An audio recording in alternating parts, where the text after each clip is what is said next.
میرا جو اصل نام ہے جو میرے والد نے رکھا ہے وہ ایمل خان قاسی ہے. غلطی سے میرے اسکول کے ریکارڈ اور شناختی کارڈ کے ریکارڈ میں میر ایمل قاسی آ گیا ہے. اب میر جو ہے وہ ہمارے علاقے میں جو بلوچ لوگ ہیں وہ لکھتے ہیں اپنے ناموں کے ساتھ. میں پٹھان ہوں, میں بلوچ نہیں ہوں, تو میر جو ہے وہ میرے نام کا حصہ نہیں, غلطی سے آیا ہے. یعنی میرا جو اصل نام ہے وہ ایمل خان قاسی ہے. اچھا, ایمل خان قاسی صاحب جی, آپ امریکہ کب آئے تھے؟ میں 91 میں آیا تھا. جی, کس لیے؟ میرا ایک دوست یہاں پہ رہتا تھا, تو وہ یہاں کا ریزیڈنٹ تھا, پرماننٹ ریزیڈنٹ, تو وہ یہاں ورجینیا میں رہتا تھا. میں اس کے ساتھ, میرا بیسک وہ میں آیا تھا ایک تو ملک دیکھنے کا تھا, اور پھر میں کچھ پیسے اپنے ساتھ لایا تھا. میں نے کہا شاید کوئی بزنس بھی کر لیں یہاں پہ, تو مین وہ جو تھا وہ تھا میرا یہاں آنے کا. لیکن قاسی صاحب, عدالت کے ریکارڈ کے مطابق تو آپ اس وقت ریفیوجی یعنی پناہ گزین کے سٹیٹس پہ تھے. آپ جہاں تک میں سمجھتا ہوں آپ اچھے خاصے کھاتے پیتے گھرانے سے بھی آپ کا تعلق ہے. جی جی. تو پھر یہ ریفیوجی سٹیٹس یہ کہاں سے آیا تھا؟ یہ میں نے یہاں پہ, آپ کو پتا ہے کہ وہ ویزا تو ایکسپائر ہو جاتا ہے, تو پھر اس کے لیے ورک پرمٹ کے لیے آپ کو وہ کارڈ ورک پرمٹ لینے کے لیے, تو اس کے لیے میں نے پھر اپلائی کیا تھا. اس کا مقصد ورک پرمٹ لینا تھا, کوئی ریفیوجی وہ نہیں تھا. اچھا, آپ نے کبھی سی آئی اے کے لیے یا اس سے متعلق کوئی کام بھی کبھی کیا؟ نہیں بھائی, میں نے کبھی بھی سی آئی اے کے لیے کوئی کام نہیں کیا. میں نے آئی ایس آئی کے لیے کبھی کوئی کام نہیں کیا ہے. اور جس وقت افغانستان کی جنگ ہو رہی تھی, میں کالج میں پڑھ رہا تھا, پھر اس کے بعد پھر میں 88 تک یونیورسٹی میں رہا, تو میں نے کبھی بھی سی آئی کے لیے کام نہیں کیا. اچھا, آپ کے اوپر الزام تھا عدالت میں کہ آپ نے سی آئی اے کے ہیڈ کوارٹر کے باہر فائرنگ کر کے 2 لوگوں کو ہلاک, 3 کو زخمی کیا. جی جی. کیا آپ نے ایسا کیا؟ جی ہاں, میں نے ایسا کیا. میں نے اقرار کیا اس کا, اور اپنی کنفیشن ایف بی آئی والوں کو بھی دی تھی. کیوں؟ میں نے اس سیاسی وجوہات کی بنا پہ یہ حملہ کیا تھا. تو وجوہات میں نے ان کو بتائی تھی کہ ان کی جو پالیسی ہے اس پر, فارن پالیسی ہے اس پر میں نے احتجاج کرنا تھا.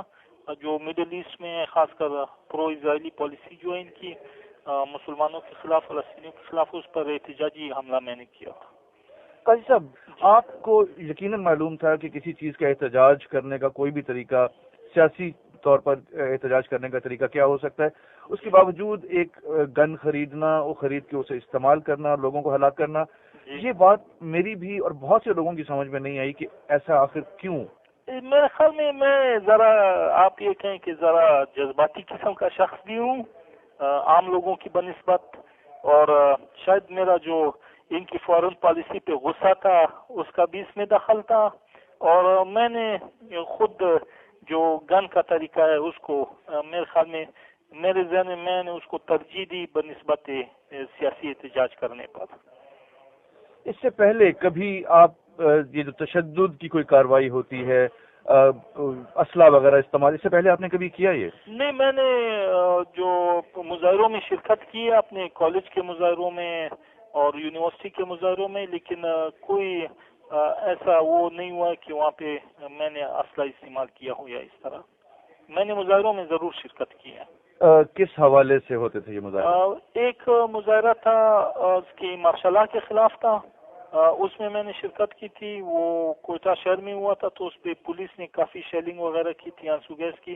اس کے علاوہ یونیورسٹی میں جو مظاہرے ہوتے تھے مارشل لا کے خلاف, تو کالجوں میں اس میں بھی میں برابر حصہ لیتا تھا جمہوریت کے لیے.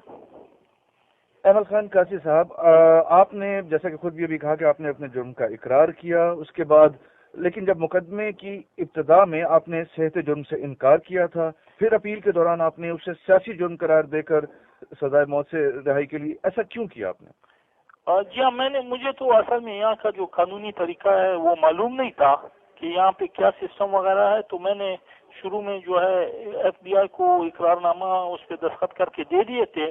بعد میں جب وکیل آئے تو انہوں نے کہا کہ نہیں بھائی آپ نے اس طرح کرنا ہوگا. تو وکیلوں کے بولنے پر انہوں نے کہا کہ اسی صورت میں ہم آپ کا کیس لڑ سکتے ہیں اور آپ کی سزائے موت کو بچانے کی کوشش کر سکتے ہیں. تو وکیلوں کے مشورے اور بولنے پر پھر میں عدالت میں مقدمہ لڑتا گیا. قاضی صاحب, یہاں پہ یہ جو فائرنگ کا واقعہ 1993 کا تھا, اس کے بعد آپ پاکستان چلے گئے, وہاں سے آپ افغانستان رہے جا کے. افغانستان میں آپ کہاں رہے اور کس کے ساتھ؟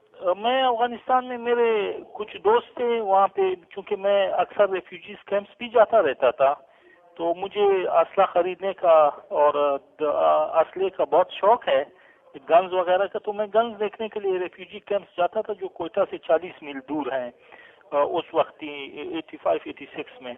تو وہاں میں نے کچھ دوست بنائے تھے، تو اس واقعے کے بعد پھر میں انہی کے پاس، جو وہ کندہار کے قریب رہتے تھے، میں انہی کے پاس چلا گیا اور ان کے ساتھ میں رہا. پھر ان کے اور دوسرے جاننے والے لوگ تھے، تو میں یہ کندہار اور زابل کلات ایریا، اس کے بعد کچھ عرصہ میں غزنی اس ایریا میں بھی رہا ہوں، یعنی میں ساؤتھ کے ایریا میں رہا ہوں جہاں یہ زیادہ پٹھان آبادی ہے، تو ساؤدرن ایریا میں رہا ہوں. اس کے بعد جب طالبان نے کابل پر قبضہ کیا تو میں پھر کابل چلا گیا، وہاں میرے کچھ طالبان بھی دوست بن گئے تھے، تو میں پھر ان کے ساتھ وہاں کچھ پولیس اسٹیشن تھے ان میں رہا.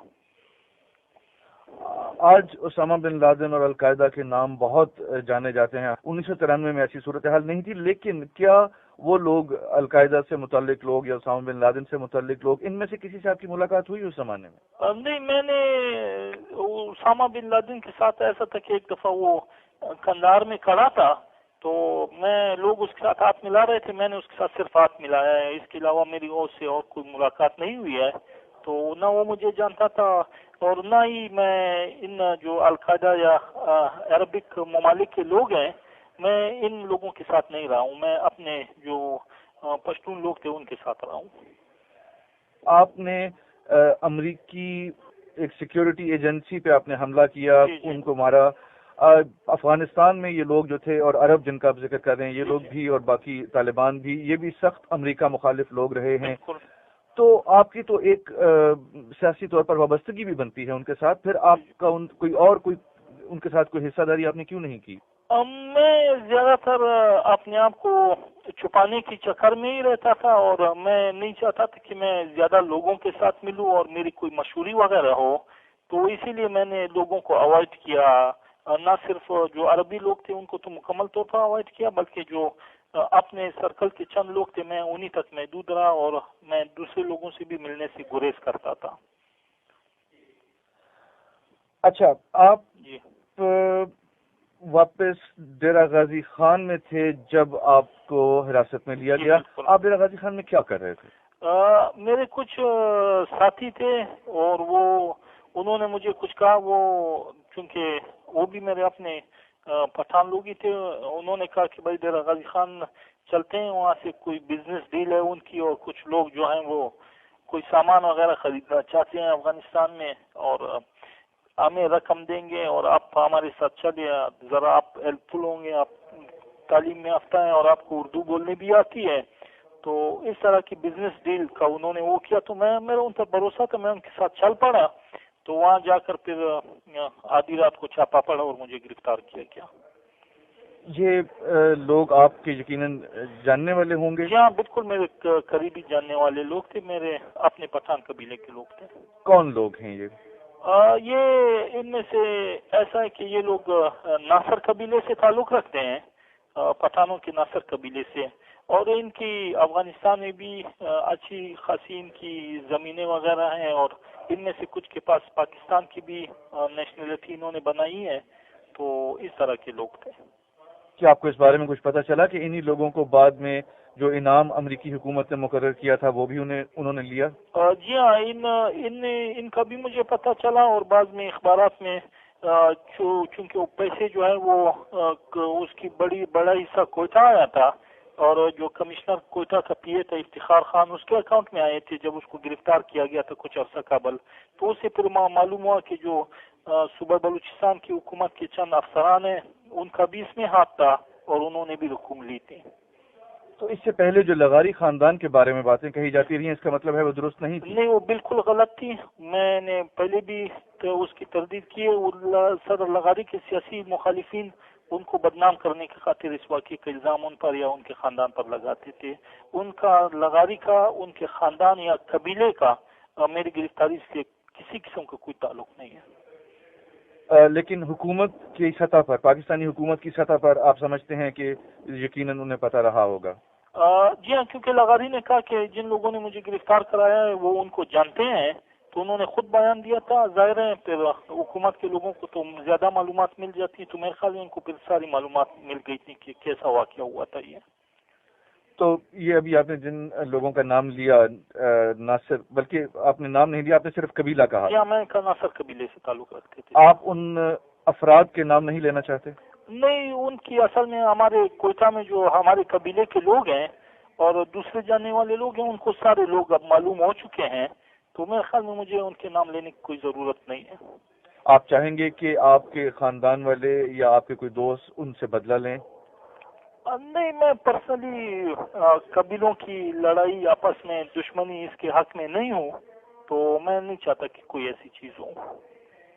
انہی لوگوں کے بارے میں اس طرح کی باتیں بھی کہی گئیں. ایک مجھے یاد آ رہا اخبار میں نے کہیں پڑھا, پاکستان بار کونسل کے رانا اعجاز احمد نے کئی برس پہلے یہ کہا تھا کہ وہ جیل میں آپ سے ملے, آپ نے انہیں نام بتائے اور وہ بڑی اہم شخصیات ہیں حکومت کی. نہیں, بالکل انہوں نے جھوٹا بیان دیا. وہ مجھ سے ملنے آئے تھے, انہوں نے پہلے میرے وکیل کو کنٹیکٹ کیا, پھر ان کے ساتھ فون پہ بات ہوئی. انہوں نے مجھے کہا کہ میں ہیومن رائٹس کا کوئی بار کونسل کا صدر ہوں اور میں تمہاری خیریت معلوم کرنے آیا ہوں. تو جب میں ان کے ساتھ باتیں کر رہا تو انہوں نے باتوں میں مجھ سے پوچھا کہ فاروق لغاری یا ان کے لڑکے جمال لغاری وغیرہ کا کوئی ہاتھ ہے آپ کی گرفتاری میں. میں نے ان کو صاف صاف بتایا کہ بھائی ان لوگوں کا کوئی ہاتھ نہیں ہے, اور میرے اپنے کچھ ساتھی تھے, انہوں نے مجھے گرفتار کرایا. اس کے بعد انہوں نے پاکستان جا کر جھوٹے بیانات دیے اس حوالے سے کہ ایمل نے یہ کہا اور وہ کہا, اور کوئٹہ جا کر بھی اس نے جھوٹے بیانات دیے کہ لغاری قبیلے کے فرد نے مجھے بلایا تھا وغیرہ وغیرہ. تو میں نے اس کی بھی تردید کر دی, انہوں نے بالکل جھوٹ بولا تھا.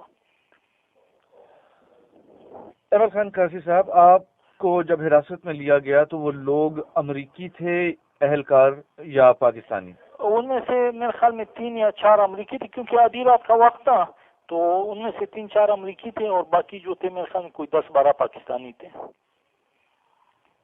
جبکہ ابھی تک جو اخبارات میں اس سلسلے میں نے جو پڑھا ہے وہ یہ ہے کہ ٹوٹل کل 4 یا 5 ہی لوگ تھے. نہیں, 4-5 نہیں تھے زیادہ, کیونکہ میں کمرہ جو تھا وہ لوگوں سے بھر گیا تھا, اور اس کے علاوہ جب مجھے لوگ باہر لے کے گئے اور پھر گاڑی میں جو لوگ, وہی لوگ میرے ساتھ پھر گاڑیوں میں بھی بیٹھے تھے. کم از کم 10 سے لے کے 15 افراد تک پاکستانی تھے اور 3 یا 4 امریکی تھے. ان میں بریڈ گیرٹ تو تھا, وہ جو FBI ایجنٹ ہے اور جو ٹیم کا سربراہ تھا وہ تو تھا. اس کے علاوہ 2 یا 3 آدمی اور بھی تھے اس کے ساتھ امریکی. اور یہ سب سادہ لباس میں؟ جی ہاں, انہوں نے وہ میرے خیال میں شلوار قمیض ہی پہنی ہوئی تھی جہاں تک مجھے یاد ہے.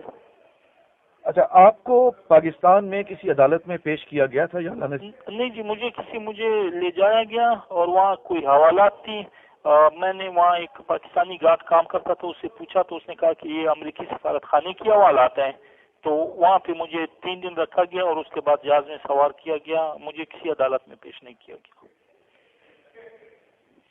آپ کو کیا لگتا ہے کہ آپ نے خیر اپنے جرم کا اقرار تو کر لیا, اس وقت بھی کیا تھا, بعد میں بھی کیا, لیکن آپ کو کیا لگتا ہے کہ جس طرح سے آپ کا مقدمہ لڑا گیا, کیا وہ آپ اس سے مطمئن ہیں؟ نہیں جی, میں تو مطمئن ہوں. ایک تو پہلی جو میری ابڈکشن پاکستان سے ہوئی وہ میرے خیال میں پاکستان کی کانسٹیٹیوشن اور جو عالمی قانون ہے اس کے خلاف ہے. پہلی چیز تو یہ. اس کے علاوہ یہاں پہ جس علاقے میں یہ واقعہ ہوا تھا حملے کا, تو یہاں پہ میرے گرفتاری کے بعد یہاں کے اخبارات اور میڈیا نے میرے خلاف اتنا سخت پروپیگنڈا شروع کر دیا تھا کہ ٹیررسٹ اور CIA سلیئر اور دس اینڈ دیٹ, کہ انہوں نے مجھے پہلے ہی اس کا جرم کا وہ کیا کہتے ہیں کنوکٹ کر لیا تھا اس کا. تو جب جوررز آئے وہ لوگ اس پروپیگنڈے سے اتنے سخت متاثر تھے کہ انہوں نے مجھے ہر جو انہوں نے مجھ پر دفعہ لگائی تھی, ہر اس میں مجھے میگزیمم سزا دی ہے. اس میں انہوں نے کچھ بھی نہیں چھوڑا ہے. لائف امپریزنمنٹ, جرمانے اور ڈیتھ پینلٹی یعنی میگزیمم ہو دیا ہے. تو اب اتنا سخت تعصب تھا میرے خلاف اور پبلسٹی تھی, پھر انہوں نے ٹرائل بھی اس علاقے میں کیا. تو یہ بھی جو ہے یہ یہاں کے یعنی قانون اور اس کے خلاف ہے, کیونکہ ان کو اس علاقے میں ٹرائل نہیں کرنا چاہیے تھا. تو آپ کے خیال میں ایسا کیوں ہوا کہ آپ ایک پاکستانی شہری ہیں, آپ کو حکومت کی مرضی سے حکومت نے اجازت دی کہ وہ ایک دوسری ملک کا ایک اہلکار آئیں اور ایک اپنے پاکستانی شہری کو اٹھا کے لے جائیں, آپ کے خیال میں ایسا کیوں ہوا؟ میرے خیال میں اس کی سیاسی وجوہات ہے. آپ کو تو معلوم ہے ہمارے ملک کے جو حکمران ہیں, نہ وہ آئین کی کوئی پرواہ کرتے ہیں, اور وہ غیر ملکی جو خاص کر امریکی ان کے لیڈرز کے دباؤ میں آ جاتے ہیں، تو اسی دباؤ میں آ کے نواز شریف نے سب کچھ کیا، اور اس کی بنیادی وجہ یہی ہے۔ احمد خان قاضی صاحب، آپ اگلے 36 گھنٹوں میں یا تو آپ کو موت کی نیند سلا دیا جائے گا، جی جی یا آپ باقی ساری زندگی امریکی جیل میں گزار دیں گے۔ جی ہاں، ہو سکتا ہے۔ آپ کو ان میں سے کون سی صورت بہتر لگتی ہے؟ میں تو ظاہر ہے میں سزائے موت پہ عمر قید کو ترجیح دوں گا، کیونکہ زندگی تو خدا کی امانت ہے، اور جو ہماری دین کا وہ ہے کہ زندگی بچانے کی پوری کوشش کرنی چاہیے، تو میں سزائے موت پہ عمر قید کو ترجیح دوں گا۔ تو میں نے تو خدا پہ معاملہ چھوڑا، اور خدا سے مجھے امید ہے کہ بہتری کی کوئی صورت نکالے۔ باقی جہاں تک میرے وکیلوں کا تعلق ہے، جو میرے پریزنٹ موجودہ وکیل ہیں اور جو پرانے وکیل ہیں، تو ان سب نے مجھے یہ رائے دی ہے کہ کلیمنسی کی یا یونائٹڈ اسٹیٹس سپریم کورٹ سے آپ کسی اچھی خبر کی توقع نہیں رکھیں۔ انہوں نے اپنے تجربے پہ یہ بات بتائی ہے مجھے۔ اچھا، آپ نے کوئی وکیل کیوں نہیں کیا؟ یہ آپ نے جو حکومت کا مہیا کیا ہوا وکیل کیوں رکھا؟ ایک تو میں جو حکومت کا وکیل تھا اس کے کام سے سیٹسفائڈ تھا، اور دوسری بات یہ تھی کہ میرا کیس اس نوعیت کا تھا کہ شروع دن سے ہی مجھے اس میں اس کے اپیلس کے مسترد ہونے کا قوی امکانات تھے۔ اس میں مجھے پہلے ہی دن سے اندازہ تھا کہ یہ لوگ میری اپیلس کو مسترد کریں گے۔ تو اس کی دو وجوہات ہیں، اور اس کے علاوہ آپ کو پتہ ہے یہاں وکیل بہت بھاری فیس لیتے ہیں پاکستان کے مقابلے میں، تو پھر وکیل کو فضول میں فیس دینا، تو اس سے تو بہتر ہے کہ آدمی کسی غریب کی مدد کرے پاکستان میں۔ قاضی صاحب، اگر وقت کا پہیہ الٹا چلایا جا سکتا اور آپ خود کو اگر واپس 25 جنوری 93 کی صبح CIA کے صدر دفتر کے باہر لے جا سکتے، جی جی، تو آپ کیا کرتے؟ میرے خیال میں وہی کرتا جو میں نے کیا ہے۔ میں وہی سب کچھ کرتا ہوں۔ آپ تب بھی لوگوں کو یا میں ان کی حکومت کے لوگوں پر پھر بھی حملہ کرتا، جو میں نے کیا ہے اس میں مجھے کسی قسم کی کوئی ریگریٹس نہیں ہے۔ تو آخر CIA کیوں؟ CIA بھی حالانکہ ایک بہت بڑا ادارہ ہے، تو میرے خیال میں وہ ان کے لوگوں پر حملہ کرنا میرے بس میں تھا، اور میں نے اپنے جو میرا بس تھا اس کے مطابق کارروائی کی۔ قاضی صاحب، آپ کیا چاہیں گے کہ آپ کے اس دنیا سے جانے کے بعد لوگ آپ کو کیسے یاد کریں؟ میرے خیال میں لوگ مجھے امید ہے اچھا ہی یاد کریں گے، اور لوگوں کی اب بھی بہت ہمدردیاں ہیں میرے پاس ساتھ، اور پاکستان سے بہت سے لوگوں نے مجھے خط لکھے ہیں، اور اس کے علاوہ آپ یقین کریں کہ یہاں پہ امریکہ میں گزشتہ کئی دنوں سے مجھے امریکیوں کے خط مل رہے ہیں جو اپنی حکومت کی پالیسیوں کے خلاف ہیں اور جو ڈیتھ پینلٹی کے بھی خلاف ہیں۔ تو حتیٰ کہ جو امریکنز ہیں انہوں نے بھی مجھے خط لکھے ہیں۔ تو پاکستان میں تو خدا کے فضل سے میری اچھی خاصی حمایت ہے وہاں پہ۔ آپ کے خیال میں آپ نے کیا اچیو کیا، کیا حاصل کیا آپ نے اس کام میں سے؟ میرے خیال میں نے جو ان کو احتجاج کرنا تھا میں نے اپنا احتجاج کیا، اور جو میرا مقصد تھا احتجاج کرنے کا، میرے خیال میں نے اپنا وہ آبجیکٹو اس میں حاصل کر لیا۔ آپ کے خیال میں اس سے کچھ بدلا؟ نہیں، اسے کچھ بدلا تو نہیں ہے، باقی میں نے جو اسٹیٹمنٹ ان کو دینی تھی احتجاج کی وہ میں نے اپنی طرف سے دے دی، اور ان کو بتا دیا کہ بھائی اگر ان کی پالیسیاں وہاں مسلمانوں کو وہ کرتی ہیں تو پھر ان کے جو حکومت کے لوگ ہیں ان پر بھی حملہ ہو سکتا ہے، اور وہ بھی پھر محفوظ نہیں ہے یہاں امریکہ میں۔ یہ پیغام میں نے ان کو دے دیا۔ اچھا، آپ یہاں پہ جو امریکہ میں پاکستانی کمیونٹی ہے یا مسلمان کمیونٹی ہے، اس کا آپ کی طرف کیا رویہ رہا؟ یہاں پہ جی میرے ساتھ صرف جو تعاون کیا ہے پاکستانی کمیونٹی میں وہ میاں محمد سعید ہیں، جو یہاں کے اسلامی مرکز ناردرن ورجینیا کے صدر ہیں، تو وہ 97 سے میرے ساتھ مسلسل تعاون کر رہے ہیں۔ اس کے علاوہ پاکستانی کمیونٹی کے لوگوں نے میرے ساتھ کوئی خاص تعاون نہیں کیا یہاں پہ۔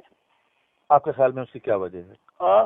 شاید وہ ڈرتے ہوں کہ اس کی نوعیت کی وجہ سے کہ ہمارے لیے کوئی مصیبت وغیرہ نہ بن جائے، اور اسی وجہ سے نہ کوئی مجھے خط لکھتا ہے اور نہ ہی کوئی ملاقات کے لیے آتا ہے۔